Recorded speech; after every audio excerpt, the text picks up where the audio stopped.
যারা রাজনীতি করেন বললেন, ফাল্গুনী চ্যাটার্জি, আপনার কখনো মনে হয়নি আপনি এরকমভাবে রাজনীতি করবেন? না, একদম না, একদম না।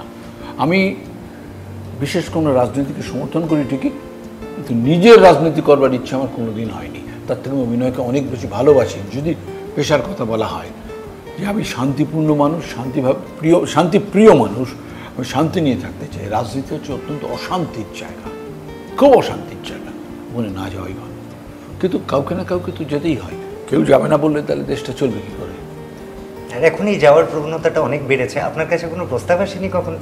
না, সেটা এসছে, কিন্তু ওই যে বললাম, এখন তো রাজনীতিটা এখন একটা প্রফেশন হয়ে গেছে আমাদের চোখে। আমি তো স্বাধীনতার ঠিক পরে পরেই আমি জন্মেছি, তখন যা পড়তাম, যা দেখতাম, তাতে মনে হতো যারা রাজনীতি করেন তারা দেশের স্বার্থে রাজনীতি করেন, দেশের ভালোর জন্য রাজনীতি করেন। এখন সেই দৃষ্টিভঙ্গিটা পাল্টে গেছে।